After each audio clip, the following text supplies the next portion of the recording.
আসসালামু আলাইকুম, মনি ভিলেজ কুকিংয়ে সবাইকে স্বাগত। ভিডিওটি স্কিপ না করে পুরো ভিডিওটি দেখার অনুরোধ রইল। আজকের ইফতারিতে আমি বানিয়ে নেব চিকেন পকোড়া।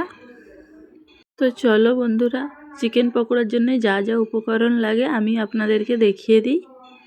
এখানে আমি নিয়ে নিয়েছি 400 গ্রাম সলিড চিকেন, দিয়ে দিলাম স্বাদ মতন লবণ, একটু বিট লবণ দিয়ে দিলাম, হাফ চামচ হলুদের গুঁড়ো, হাফ চামচ লঙ্কার গুঁড়ো, ভাজা জিরে গুঁড়ো দিয়ে দিলাম হাফ চামচ, চাট মশলা দিয়ে দিলাম হাফ চামচ, অল্প একটু গরম মশলা গুঁড়ো দিয়ে দিলাম, ব্ল্যাক পেপার দিয়ে দিলাম হাফ চামচ, আর সয়া সস দিয়ে দিলাম হাফ চামচ, বেসন দিয়ে দিলাম 2 চামচ, কর্নফ্লাওয়ার দিয়ে দিলাম 2 চামচ, টক দই দিয়ে দিচ্ছি আমি 2 চামচের মতন, লেবুর রস দিয়ে দিলাম,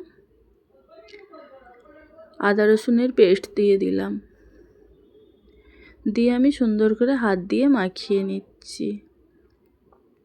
তো বন্ধুরা, এই কাজটা আমাকে ভালো করে হাত দিয়েই করতে হবে। তো আমি সুন্দর করে ম্যারিনেট করে নিয়েছি। তো বন্ধুরা, এখানে আমি একটা জিনিস দিতে ভুলে গেছিলাম, ফুড কালার। তো আমি ফুড কালারটা দিয়ে দিচ্ছি। অল্প একটু আমি ফুড কালার দিয়ে দিলাম। তো আমি ফুড কালারটা দেওয়ার পর ভালো করে আমি হাত দিয়ে মাখিয়ে নিচ্ছি। তো আমার মেখে নেওয়া কমপ্লিট। এরপর আমি গ্যাসের মধ্যে একটা প্যান বসিয়ে দিয়েছি। আমি সাদা তেল দিয়ে দিলাম। তো তেলটা আমার ভালো করে গরম হয়ে গেছে। তো আমি পকোড়াগুলো ফ্রাই করে নেওয়ার জন্য আমি তেলের মধ্যে এক এক করে চিকেনগুলো দিয়ে দিলাম। তো আমি সব চিকেনগুলো আমি দিয়ে নিচ্ছি, যতটা আমার ধরবে ততটাই আমি দিব।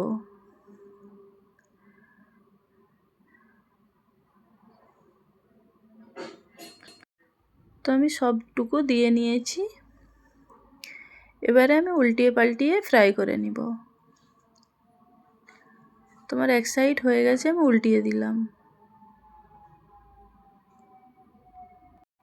তো আমার ফ্রাই হয়ে গেছে, এবার আমি উঠিয়ে নিচ্ছি। তো আমি একটা প্লেটের মধ্যে উঠিয়ে নিলাম। তো বন্ধুরা, দেখতেই পাচ্ছেন কালারটা মাশাআল্লাহ খুব সুন্দর। তো বন্ধুরা, আমার ভিডিওটি যদি ভালো লেগে থাকে অবশ্যই আমার চ্যানেলটিকে সাবস্ক্রাইব করে দিবেন, আর ফেসবুক পেজ থেকে দেখে থাকলে পেজটিকে ফলো করে দিবেন। এতক্ষণ আমার ভিডিওর সঙ্গে থাকার জন্য সুন্দর একটি কমেন্টস করবেন, যাতে আপনাদের কমেন্টস দেখলে আমাকেও অনেকটা ভালো লাগে। আজকের মতো সুস্থ থাকুন, ভালো থাকুন, বাই বাই, আল্লাহ হাফেজ।